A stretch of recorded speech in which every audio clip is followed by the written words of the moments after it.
MademmyifyASMR.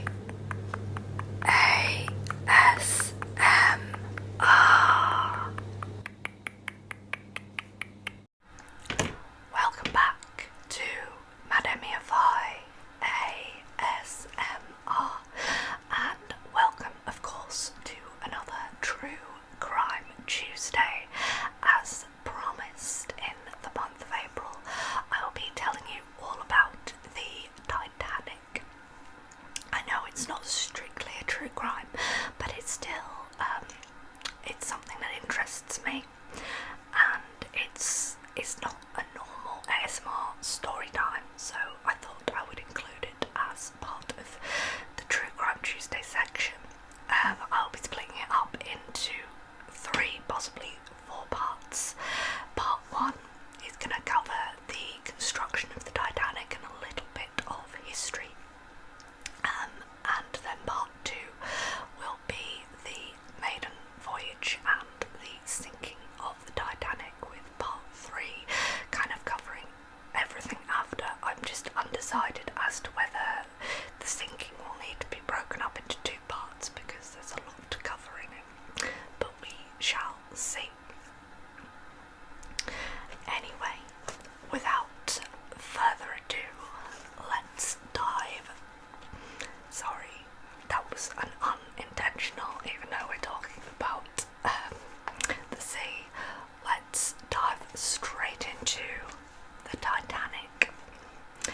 In the early 19th century, sailing ships took about 6 weeks to cross the Atlantic.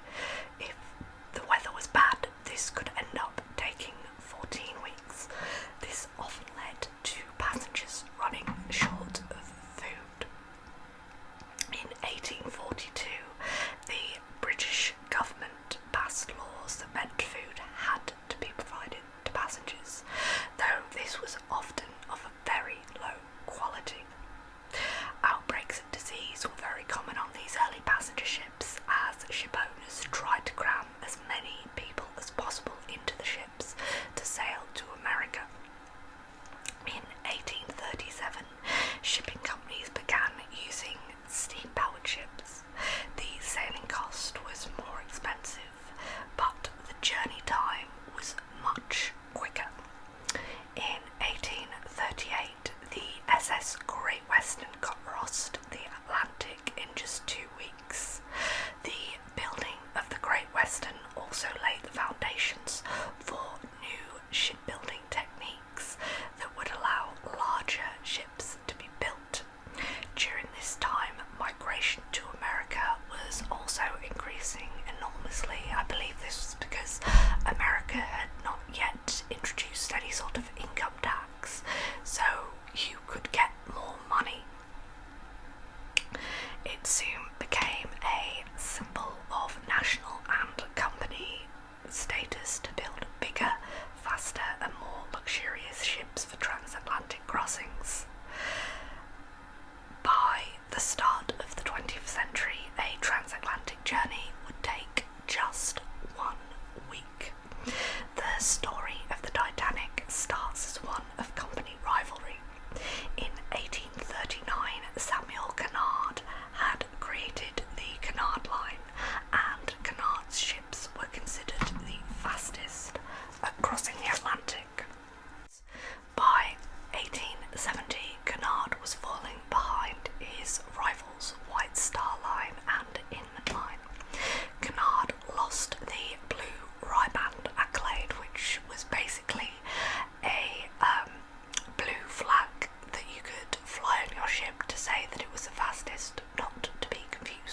massive blow to British shipping pride, so Cunard approached the British government in order to receive financial help to build a ship to compete with the White Star Line and NDL. The company received 2.6 million on the agreement that 1. The ships could be used by the Royal Navy at any time, 2. They would carry Royal Mail, and 3. They would be able to maintain an average speed of 24 to 25 knots.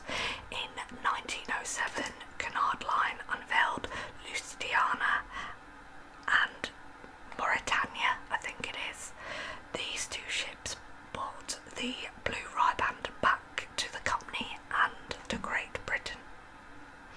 These were competitive times, so on a summer evening in 1907, managing director of White Star, Bruce Ismay, and senior partner of the shipyard, Harland and Wolff, Lord Pierre, had dinner together and discussed building a ship bigger and better than any of the Cunard lines. After the dinner, the two planned to create 3 of the most luxurious ships ever created: the Olympic, the Titanic, and the Gigantic, which was later renamed the Britannic, to be released in 1911, 1912, and 1913, respectively. Harland and Wolff had the exclusive contract for building any White Star Line ships, so they would get everything built at Harland and Wolff, and in return Harland and Wolff wouldn't build anyone else's ships, they would only build for White Star. The Titanic was designed to be the pride of the White Star fleet. Although designed to be fast, luxury was at the forefront of the design. Construction on the Olympic, which was the first ship to be released, began in December 1907. The Titanic was the largest ever conceived vessel when designed. No facilities existed to build such a large ship. Harland and Wolff had to demolish 3 of their smaller slipways to build 2 new ones. 2 huge gantries were constructed by Sir William Arrol and Co., the Scottish firm that was behind the construction of the Forth Bridge and London's Tower Bridge, as well as the Redhiff Bridge, which you will know if you are from the northeast. It was known as the Arrol Gantry and stood at 220 feet. A 200-ton floating crane was also purchased to lift the boilers and other mechanical items into place. Titanic's construction officially began on March the 31st, 1909. Given that the Titanic was the largest movable object ever made, it would need a massive power source. That source would be coal-powered steam. 24 double-ended Scotch-class boilers and 5 single-ended boilers were constructed to fit in 6 boiler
state-of-the-art gymnasium containing weights, rowing machines, stationary bikes, as well as a mechanical horse and mechanical camel. It would cost you £1 or around £3.70 to use this gym. There was also an exclusive men-only Turkish baths where you could pay $1 to visit and use the hot, temperate and cool rooms. There was also a steam room, a private toilet and a shampoo room. The Turkish baths also featured a marble drinking fountain and Arabic-style lounge chairs. First-class accommodation comprised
days before her maiden voyage, White Star Line set about loading the ship with provisions, linens and furniture for the maiden voyage.